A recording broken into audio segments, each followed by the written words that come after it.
Welcome to the Voices That Propel Us, stories of justice, action, and community, a space where justice meets action and community voices rise. Each episode, we bring you stories from the front lines, changemakers, disruptors, and everyday heroes who are building a more just, equitable, and liberated world. This is more than a podcast. It's a call to listen, learn, and move together.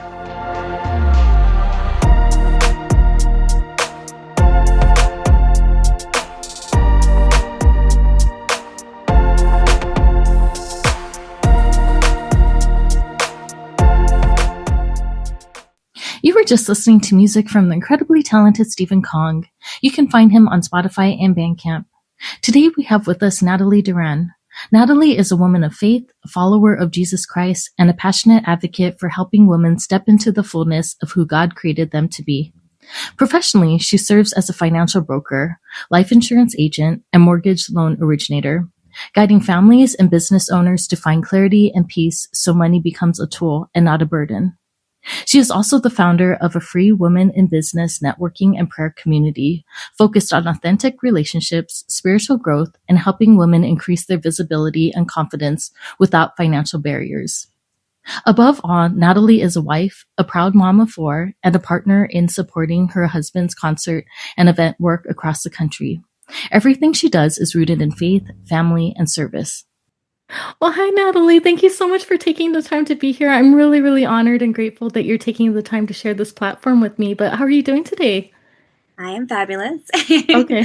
Yeah, doing great over here. Wonderful, wonderful. You do such beautiful work and really empower other people. And I can't wait to learn more about that. So just starting off, when you introduce yourself, you lead with faith before profession, which, I really love and appreciate. So why is that important to you and how does it shape everything else that you do? Well, Jesus has changed my life. So for me, it's everything. It's who I am. I'm a follower of Christ, and it's that which allows me then to love myself and be able to love others. And the business side, yes, that is, I love what I do. That's still my ministry as well. But yeah, people first, and money will follow. Yeah. Actually, I'm trying to learn that myself too. So as you might be aware, I'm actually trying to build a business for myself too and, make something out of this podcast. And it does feel scary and risky, but I think there's something to say too about just putting my faith into it and like letting things fall into place. And some people I think are naysayers and be like, Denise, what are you thinking? You need a plan, you need a strategy. But I'm like, I'm just going to put faith out there. I think things are just going to work out. And it's strange like how that happens. It's even happened in my life where people just ended up in my life at the right moment when I needed, and I didn't even plan it out or anything. Yes. Well, I'm excited that you're going into this business side of things because I don't know, have you ever heard of the cash flow quadrant? No, can you talk more about that? I'd love to hear about that. Yeah. So Robert Kiyosaki, there's tons of books that, out there. One of the big ones is Rich Dad, Poor Dad, but he goes over these 4 quadrants: an employee, self-employed, business, and investor. And 95% of people are on the employer, employee, self-employed. And so when you're getting advice like, what are you doing? That's the 95% of people that maybe have never become a business owner. But business owners understand you got to take a risk, because if you don't take a risk, you're always going to work for someone who did. Right. No, I love that. I love that saying. And, I'd love to hear more about your journey of how you ended up here. So was there a moment in your life when your calling became clear, or did you find that this was something that started unfolding over time for you? Unfolding over time for me. I'd love to hear about that. Yeah. If you could talk more about it. This was, business wise, in the financial side, this was something that I was not planning on doing whatsoever. I came from the bridal industry for 10 years and I absolutely loved it. I always say to play like grown-up Barbies, and I pretty much planned my wedding before I had my husband, that type of deal, because I was a store manager for a tuxedo shop and then assistant manager at David's Bridal at one point. And so I really had the bridal industry I love that part. That's really And cool. The investment side and insurance, all of those things kind of just came about because a friend at church was like doing a training, and he was like, hey, can I show you what I'm doing? I also work alongside with my husband where we travel. I'm considered an artist liaison, so I get to, help the artist the day of the show, making sure that they're all smooth, event starts on time, runs on time. So long story short with that, it was, well, he showed us the information. And I was like, shoot, if I die in a plane, I want to make sure my family's covered. I want to make sure, since we're, 1099, that we have a retirement account of our own. And it was just presented like, hey, do you want to make some extra income? And that was something that I started just to make a little extra income. But I actually quit, Denise, after helping one person. Wow. I quit because God was telling me to focus on the marriage ministry at our church. Okay. So I always wondered, like, God, why did you have me go to school, get licensed? I help one person, I get paid, and then I quit. And literally 4 years later, my license is lapsed and everything. But the only person that I helped, unfortunately, that person passed away. Okay. I'm sorry to hear that. Seeing the company deliver, a death claim, and I was like, you know what, let me see what I'm, maybe I'm supposed to do this because of the only person that I helped. Right. And then COVID hit. And I mentioned right now that with my husband, we travel, we do big arenas, and artists, well, can't do that. So I learned the financial business. So that's kind of how that came about. Yeah. Okay, no, that's wonderful. I don't know, did it feel risky for you ever, like, to like taking a different path that, because I think I'm thinking that way too, like going a traditional route versus like carving your own path. At any time did you feel that like it was risky? Like, because for me too, I'm like, think like, Denise, what are you thinking? But did you ever have those moments as well? Yeah, absolutely. I mean, I'm a mom of four. Okay. I'm very thankful for my hubby being super supportive. He's like, go figure out your goals and dreams, that type of deal. But yeah, failure is definitely part of success journey. You're gonna fail, and that's why they have the saying, fail forward. But just you don't really truly fail unless you give up, and it's really a self-reflection of like, okay, who are you? Are you the type of person that is going to give up on your goals and dreams? And if you're not, like by myself, I'm gonna get there. I will be $1 million earner, because I know I will. And, whether that's today, tomorrow, 10 years from now, I don't give up on myself. I don't give up on people. So I just, So fear a little bit, but you just do it anyways. And I'm betting on myself. Yeah, that's so beautiful. That's so inspirational too. So, can you tell us, what does abundance mean to you? So especially in a world where so many people experience financial stress or scarcity. Yeah, abundance for me, and I feel more so for the people that I help and assist creating a financial plan. I think abundance is peace. Right. Not having to look at your bank account, on a daily or weekly basis. Abundance is not having to stress or live paycheck to paycheck. Being able to do whatever you want with whoever you want, whenever you want.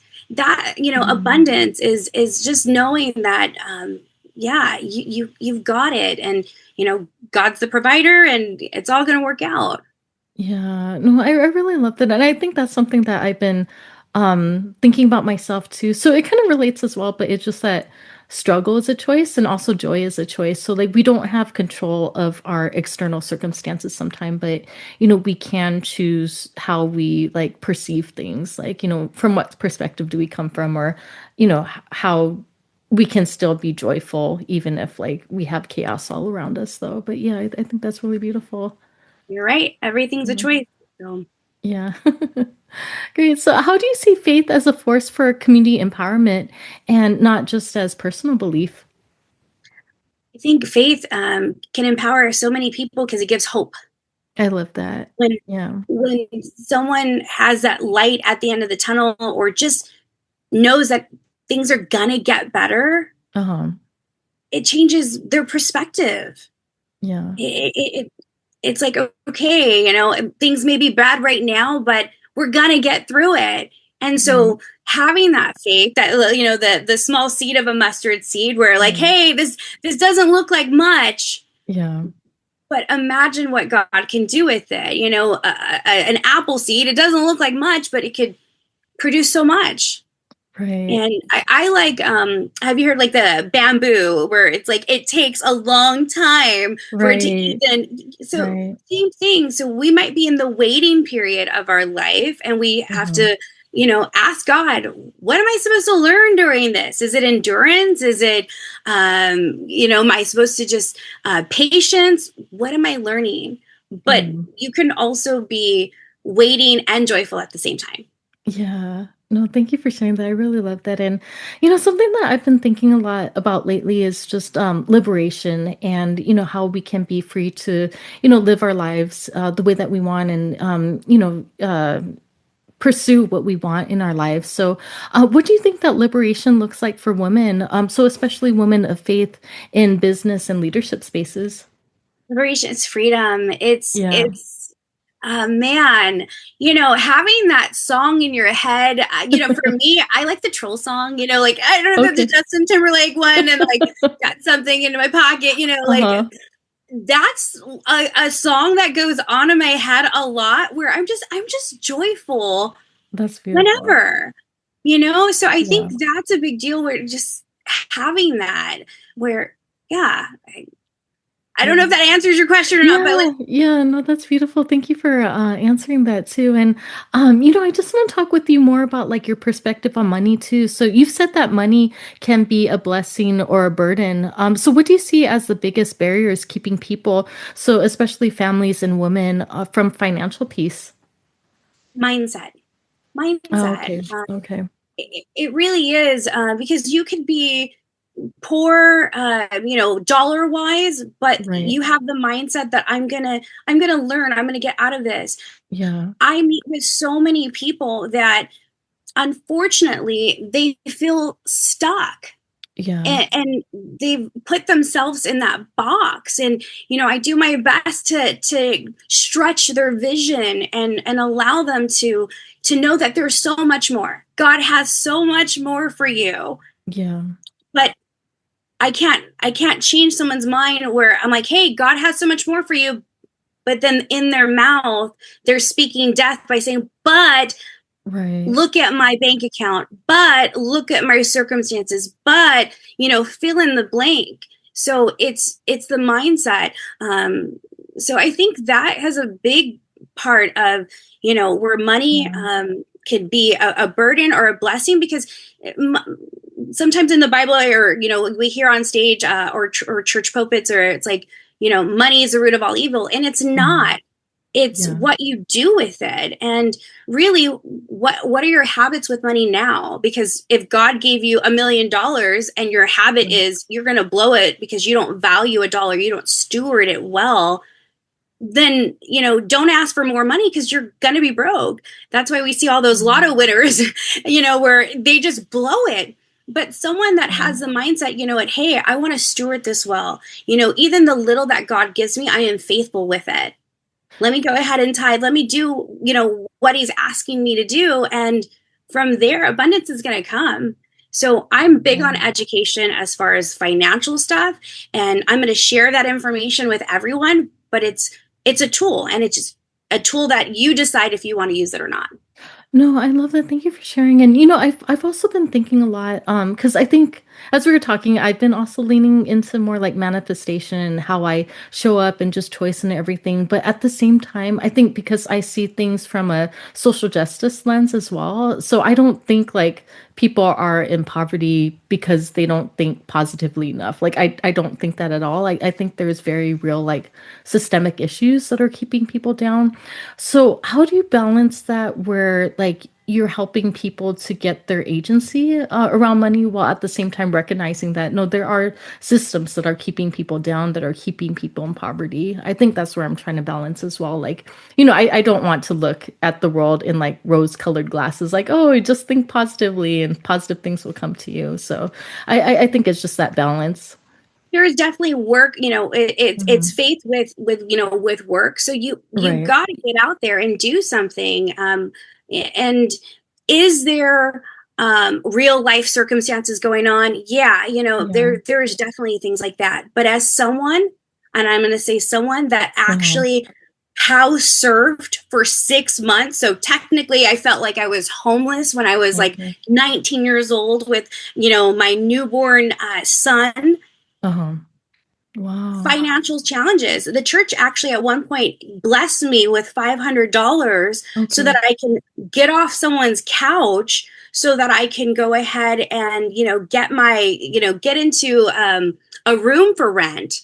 And, I had a job. I didn't even have a car at 19. I had to learn how to drive at those things. So I've had a lot of those financial challenges.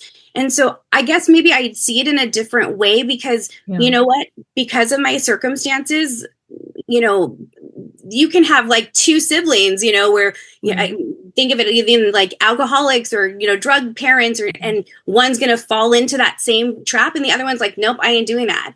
And for me growing up, I took it like, nope, I'm not doing that. When it came to finances or anything else in my life, I want more. I'm going to choose to know that I can have more and do more. And I'm going to go ahead. So it's empowering yourself. And then obviously for myself, I can help empower others where like, hey, there is more tools out there. If you're wanting a job, let me show you how to do that. Let's go ahead and point you in the right direction. But it really does start with the choice of somebody deciding, do they want more? I really love that. And, I'd love to hear more about your work, like specifically working with people. So how do you help clients shift their mindset from fear around money to more agency and clarity?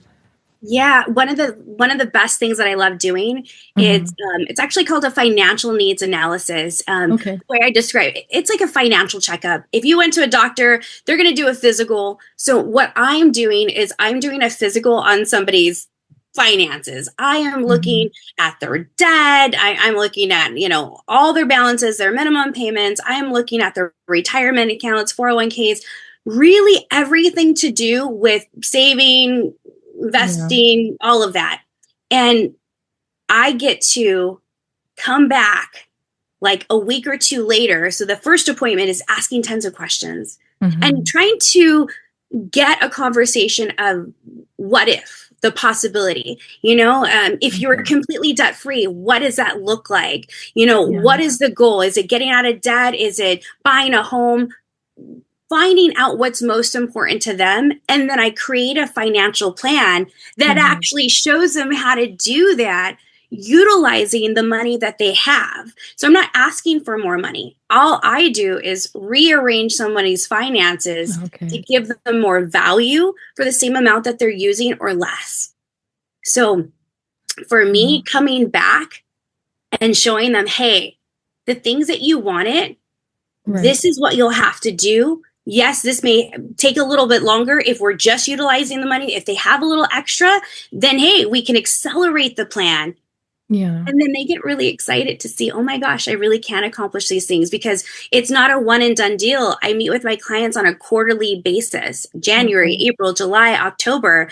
So they get that financial coaching and the positivity of, hey, high five, you just paid off your first, credit card. High five, you just saved $5,000. High five, you just, put your kid through college. So it is encouragement and the empowerment of, hey, ultimately you're the one paying your bills. I'm just showing you a way to do it. Yeah, no, I love that. And, I'd love to hear from you. How do you see like financial education, not just empowering like individuals and families, but also maybe like empowering like communities at large? Yeah, I actually do financial workshops and, webinars. And so I want to go out there and reach more people because this information, at least for me, was not taught in high school. Now I'm 43, so no, me too. I don't know. You are too? Okay, you look 42. Okay, 42. Well, okay. We look amazing. So this wasn't taught that in school. I learn, the X, the Y, and I'm not trying to find my X, and don't ask me why, like Okay. that's stuff that I don't use on an everyday basis. But I really feel that education, people need to know, hey, this is what you should do with your money: saving, investing, retiring at young.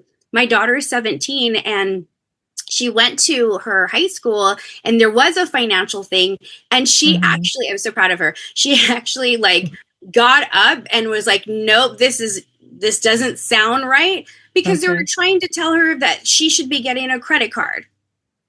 Wow. And I'm like, what are they doing? Yeah. No. Wait, how old did you say that she was? My daughter is 17. Wow, And no, they can't be encouraging people to go in debt like that young. Wow. yeah. And, I'm proud of my daughter. She Yeah. overhears the things, and, we're Okay. already applying those things. She already has a minor Roth IRA.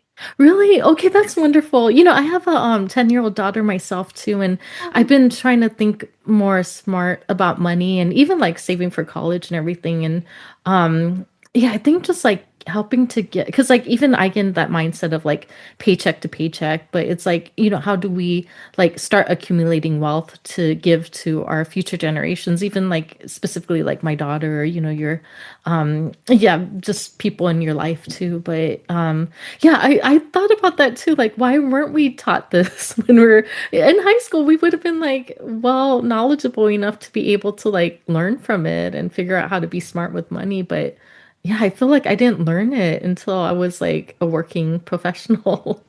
Yeah. And Yeah. most people, even if they just have like their 401k at work, they're not really being educated, because an Right. HR person isn't there to share with you financial Right. advice.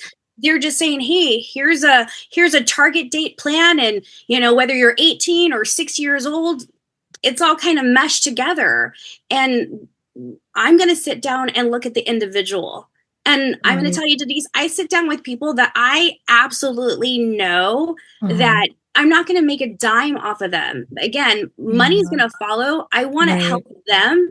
And if I get them out of debt, and it takes them 3 years, and we, in that 3 years, they start saving Yeah. a little bit away into an emergency account, and we work with, if I built up a relationship in three Yeah. years, well, guess what? When they start seeing that money come, who do you think they're going to go to? Because I built up a Right. trust. Right. And so I Yeah. just know money is going to follow. It's going to happen regardless. So I don't worry about Yeah. time. I don't worry about my paychecks, because it just happens.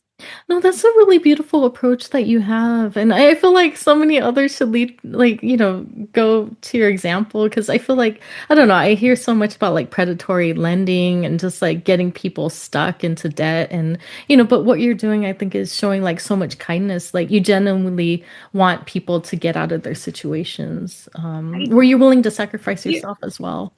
Yeah. And well, because of my faith too, I'm like, look, I'm Mhm. not going to hell trying to cheat Right. you, or, anything Right. like that. So it's always funny when I do get like maybe the husband of the wife of the client, or, Uh-huh. somebody, they're like, um, I just want to make sure, you have a fiduciary responsibility, right? And I'm like, Okay. yes. And I said, but ultimately I serve God, and I always say it. And I said, and I'm not going to hell just to, make a few bucks. Like that's not Right. happening.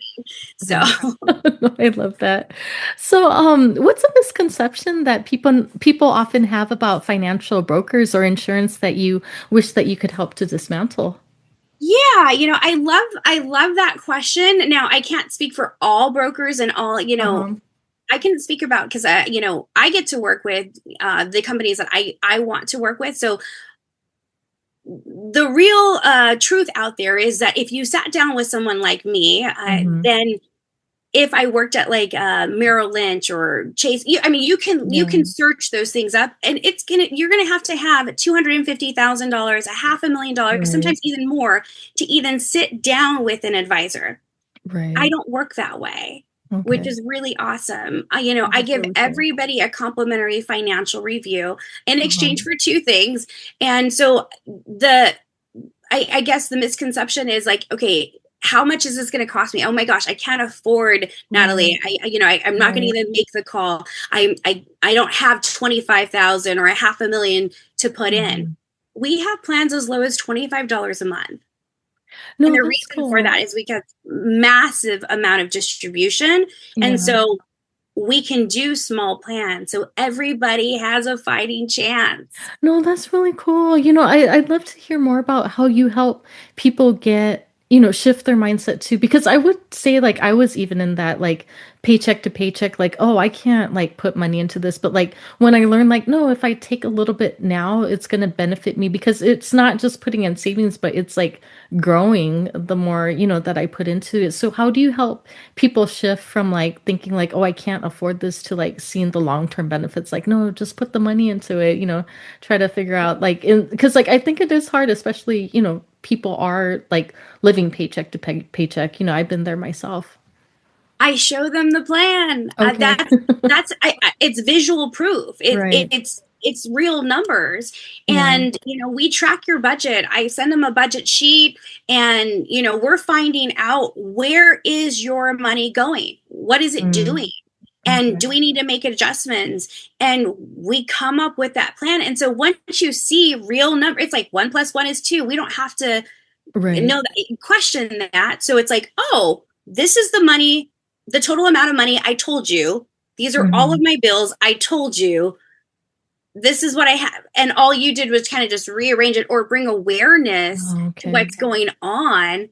No, I And really then love I that. show you. So again, if someone is living that paycheck to paycheck where they may not be able to Hmm. start saving hundreds of thousands of dollars right now, well, Right. I'm going to go ahead and maybe just start them off with $25 a month. Because Denise, Okay. don't we spend at least Right. $25 a No, month on actually, silly I stuff? didn't know that. I didn't know that you had plans as low as $25 a month because that really does add up, though. Yeah. I Yeah. mean, I go to McDonald's with if I went with all my 4 kids and I know the it's two so older ones, expensive now. like Yeah. $50 to feed a Right. family of six. Like, Yeah. No, we totally. spend money on silly stuff, but most of us are not tracking it. And Right. so Right. I'm here to be in your ear, cheerleader, I and love show that. you, hey, if you said getting out of a debt was this important, and I use scales, like on a scale of 1 to 10, 10 being important, one being not important. So if they're saying 10, and then I look at your budget and you're spending $400 on eating out, you're telling me Right. that eating Right. out is more important than your retirement or your kids' Yeah. college fund or getting out of debt. Right. Right. So it's finding out what your values are. Yeah. No, I love that. Thank you for sharing that. And I'd love to talk more about the network that you have. So your Women in Business Networking and Prayer Community is intentionally free. Why was removing financial barriers so important to you? I want everybody to have a fighting chance. I And love that. I think just seeing my mom back in the early days, she tried Mary Kay, Avon, Amway, like all those Yeah. different things. And so I grew up seeing a mom wanting to have a business. And Oh, for myself, I went to a couple of networking events, and, I paid, for right. them. And I was like, oh, I don't like this. It felt Yeah. very, very transactional. It was, here's my Yeah. business card, and I don't know you. Right. I'm a big on relationships. If I know you and I see that you're a person of integrity, then yeah, Yeah. I'll shout to the rooftops. I'll be like, yeah, go see my friend so and so.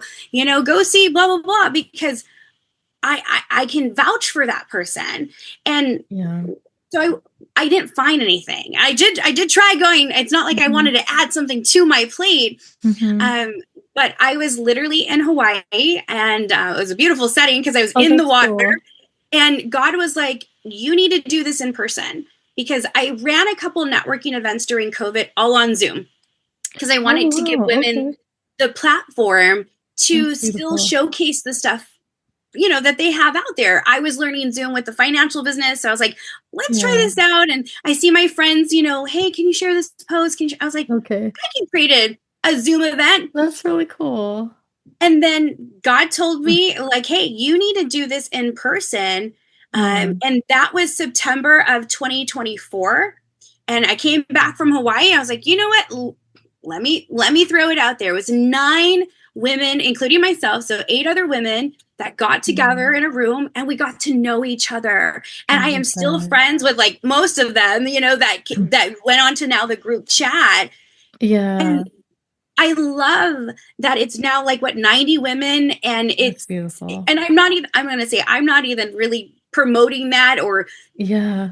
Yeah. it's kind of just naturally growing on its own, and I love the community. I'm not Yeah. even having to be active in there. I'll talk to one person and they're like, oh yeah, I just hung out with them, Yeah. or I hired them, or it's beautiful.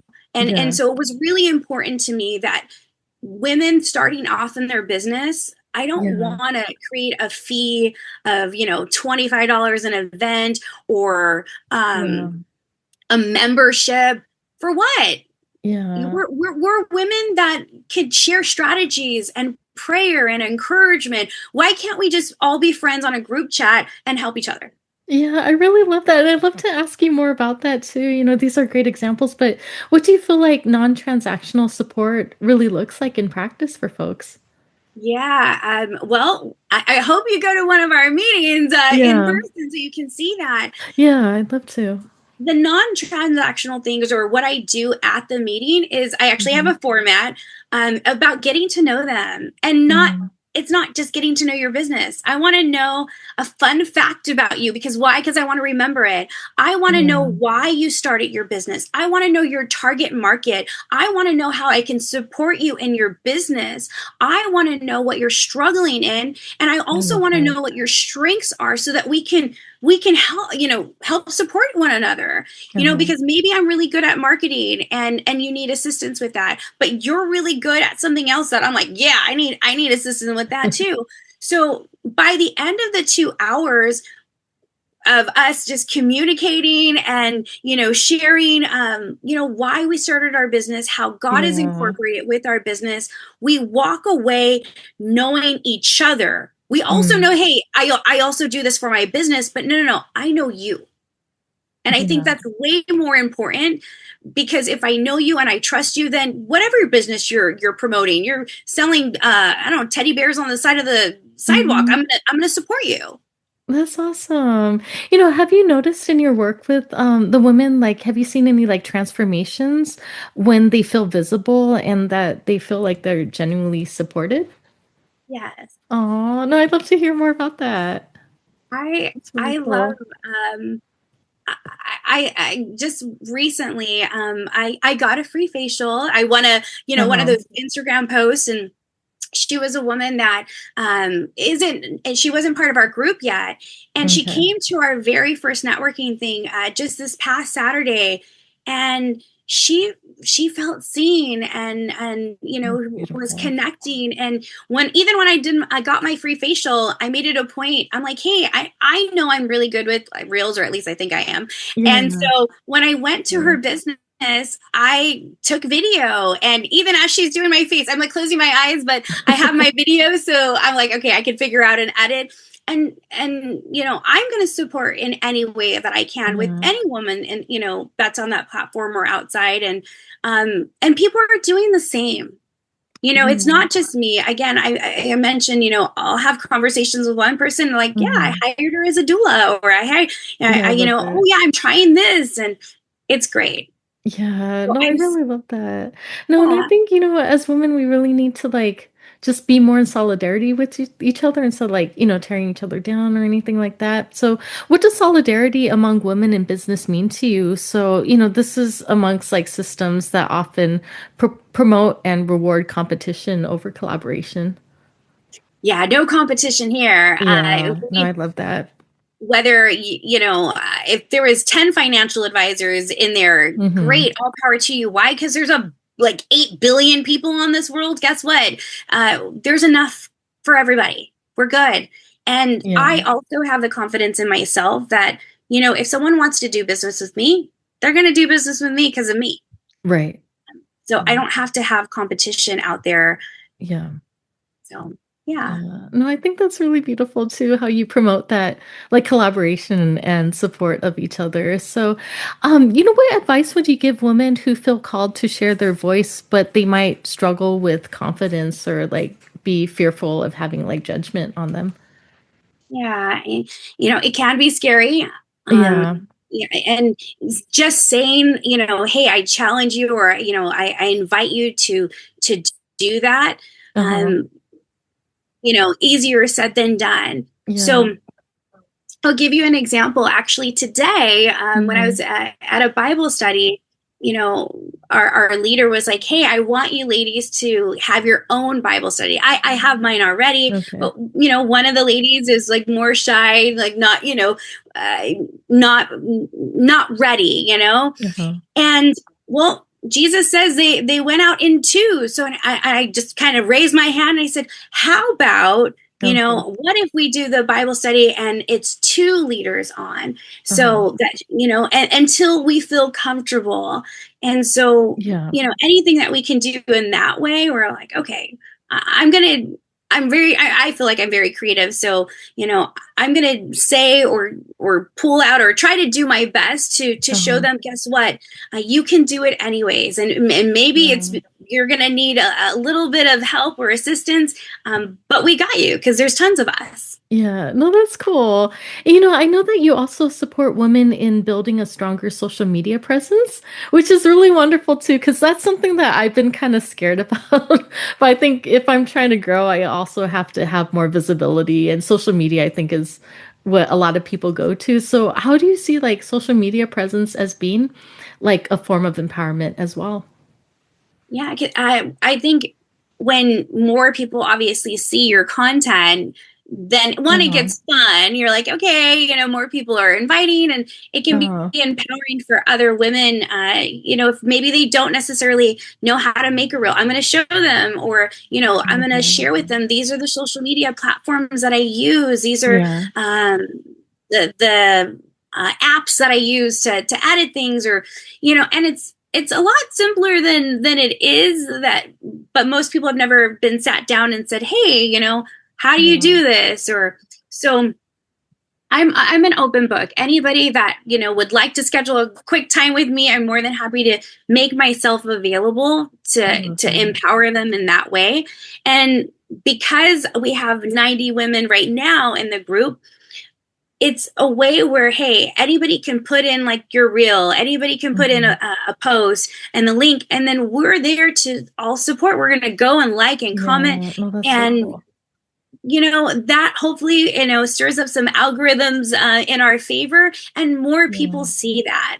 And that's encouraging as well, because if you're seeing your things liked and comment, then you're like, ooh, let me go ahead and create more content. I love that. No, and I think that goes well too, because I'm trying to create content myself, but it's like when I feel like I spent a lot of time creating something and it got no engagement, it doesn't make me feel motivated to do the next thing. But when I see something that has a lot of engagement, it makes me motivated to create more. And I think it's just so wonderful how you're having this like network support each other with the engagement. So yeah, people don't feel like they're just putting their content out in the void, which is sometimes what I feel like, which is hard. I posted you before I got on here. Yeah, I was like, what? I want to, shout you out and drop in your YouTube video, and so that they can subscribe, hopefully. And I appreciate you. No, thank you so much. And I know we talked about this a little bit before, but I know you have like a full plate even in your personal life. So you're a mom of 4, a business owner, and deeply involved in your husband's work. So what does balance look like for you as you're like juggling all of these? The balance is always a funny question, because there isn't balance. Right. There isn't. And anyone that says that there is, please tell me. What I've learned from leaders that have poured into me and mentors, you're going to have an unbalanced life right now, because you're dedicating yourself, either to your business or your family, or something. For myself, it is business, but I'm going to have an unbalanced life later on, meaning because I've created a business that's sustainable and working on its own, I'm going to have an incredible freedom to do whatever I want, with my family. But to give some tangible things, I am a scheduler. Okay. I have a calendar that, let me see if I have it close by. I don't, but I am a scheduler. Half an hour intervals. And I even schedule dates with my kids individually so that I make Wow. sure that I have quality time, with them. And then it gets fun because it's like, oh, what are we doing this month? I'm like, well, what do you Mm-hmm. want to do this month? I have, I call them Wednesdays with my Okay. husband. We'll go to dinner later tonight. That's Um, really cool. and we'll do something, but I have it scheduled. So Yeah. scheduling, I put in, I would call them the big rocks first, basically put in all of the Yeah. big non-negotiable things. Right. And then take a look at what are the things that you want to accomplish this week and then everything else. But it can be done because we all have Yeah. the same 24 hours. It's just what Right. are we doing with it? No, I really love that too. And I think that's why I really love working for myself, and I want to make this work too because my daughter, she's really ambitious and like really involved in things. So sometimes I'm like, no, I know I need to really work hard these few days because I want to like go to her flute performance or to her taekwondo competition. So like I really enjoy this, even though it's harder, I think, as we are talking, like, taking the risks to build something. But at the same time, like, I feel that same way too. Like, I work hard, but at the same time, I can still be there for my daughter and don't have to worry about taking sick time or vacation time or anything. Like, I just make my own schedule. Yeah. Yeah, you're the boss. Yeah. No, I love that. So, what gives you hope right now when you look at women, families, and communities who are navigating uncertainty? What gives me hope? Yeah, I'd love to hear because it's just like I think It's just community work can be heavy and sometimes, but I feel like what keeps you going and giving you hope. Jesus. Okay. Jesus. That's, Mm, foundation for me. Nothing's too heavy for him. And if I it love feels that. heavy for me, then I Uh-huh. need to pause and stop. I'm Uh-huh. like stop, drop, and roll type of thing. I'm like, hold on, I need to pause. I need to get in my word. I need to, you know, Hmm. I need to pause because if it feels heavy on me, that's probably because I'm trying to do so much. But Mm, yeah, pausing and taking the time to spend time with God is so important because it's going to keep you grounded. It's going to, at least for me, give me that peace. And, yeah. a lot of people say, oh, God's not going to give you anything more than you can handle. No, not true. He's going to give you more than you've Hmm. ever had before, but he's stretching you because if you stay the same, Hmm. you're not growing, you're not changing, you're not becoming, the person you've always wanted to become. Yeah. We have so much potential, and that's the Hmm. sad part. That's actually a bad word in my Hmm. vocabulary. Potential. No, let's Okay. just walk and become and be the person that we've always been called to be. Oh, I love that. Actually, I've never heard of it as negative with that. But how do you feel that tension when you hear the word like potential though? Because for me, like, I feel like I appreciate when people can reach their full potentials. But when you hear that word, what comes up for you? That means that you're not there yet. That's what Right. hey, you're Yeah. not there. So No, that's true. question would be what's stopping you Yeah. from becoming that person that we already know that you are. Yeah. Potential, the reason that I think that it's bad is because it's not, you're not where you're where you could be, and people Mhm. already see that there's a gap. And Right. so it's asking yourself internally, what is holding you back? Yeah. Why aren't you that way? What's weighing you down where you're just not walking or being that person that you are? I love And that. for myself, knowing who I am, that I am a powerful, playful, courageous woman, that that's who I am. And Mhm. and that doesn't change with circumstances. And so knowing who you are is so important. And knowing who Yeah. you are in Christ, for me, important. So potential, no, I don't like that Okay. because it, No, I love that approach though. I think that's beautiful. It's just like we're constantly becoming. So, yeah, no, I really love that. And, I'd love for you to speak directly to my listeners as well. So, for listeners who might be feeling stuck, so either financially, spiritually, or personally, what's one small step that they can take this week towards abundance and purpose? Well, if you are feeling stuck, reach out to me. I'm literally a friend first. I love that. I'm going to pray with you. I'm going to encourage you. I'm going to invite you to our women's Bible study, 6 a.m. Wednesday mornings. And so it's not just me. You're going to have a community of sisters there to encourage you. Or if you're a woman in business, then you'll have a networking group there. And then if it comes to finances, well, let's just sit down and see where your starting point is so that we can go from there.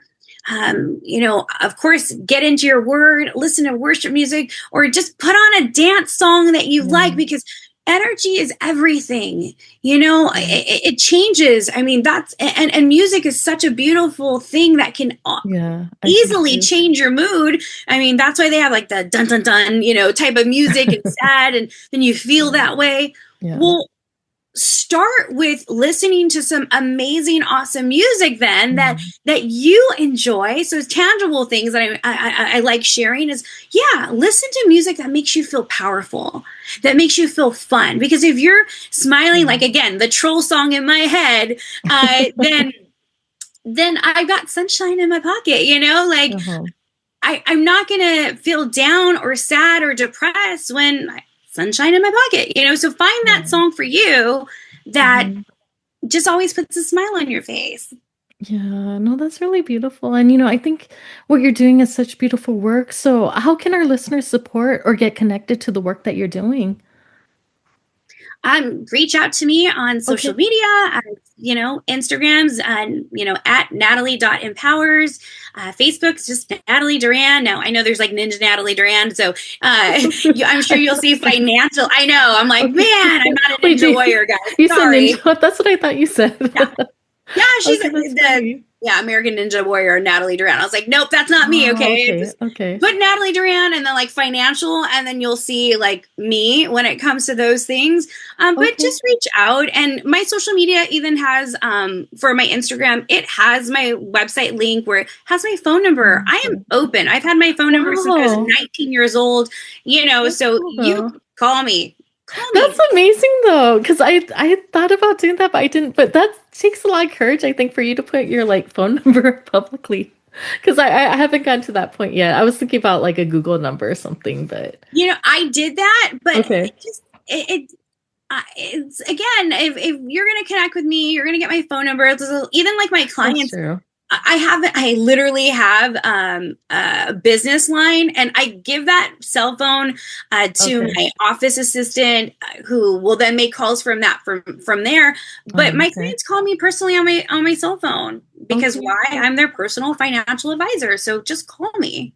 Okay, no, that's really, really wonderful. But, thank you so much for your time. I had such a wonderful time talking with you today. I think you're such a beautiful, amazing soul and doing incredible work in the community. But, are there any last words that you'd like to leave for the listeners? Anything that might not have come up that you want to bring up to folks? Just thank you. I really appreciate your time, and, you're empowering others. And I want you to know that what you're doing is amazing. Don't stop. Keep going and keep going and growing. And if there's any way that I can support you, just let me know. And same thing with the listeners, what can I support you with? Because I am connected with a lot of different people. Just come to me. I probably know somebody. If you need a tax person, if you need a I don't know, CPA, if you need whatever. I know a lot of people, so I'm more than happy to connect you wherever. No, that's really cool. No, I appreciate that offering too. And after our conversation, I definitely want to get more involved too and go to your in-person events. And I'll probably follow up with you about the financial services too. Like, I honestly didn't know it was as low as $25 a month. Yeah, well, and that's going into your account. I guess the one thing that clients or people would know, you don't ever write me a check. The companies pay me when if I can help you save money or make money, those companies pay me. So my time, every 3 months or so, you're not ever going to have to write me a check for my phone calls. And it's not like you dial your 401k or anything else where you're going to get on hold. You're going to get my cell phone. Just call me. No wait time. Okay, well, that's beautiful. But, thank you again. I wish you all the best and, much success as you're growing your own business as well. But yeah, I had a wonderful time and I'm really looking forward to staying connected with you and hope that you have a good rest of your day. Thank you. Thank you, Okay, Zane. thank you. Okay, bye. Bye.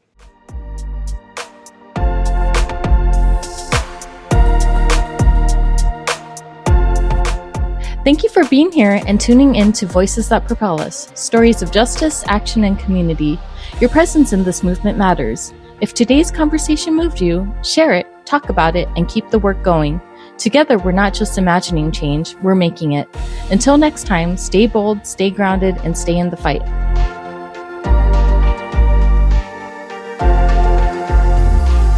Every time I feel so mad and sad and bad, I say to myself, relax, lean back, it's a brand new day. And every time I feel so down that a frown is all that's on my face, I remind myself to take a breath, it's a brand new day.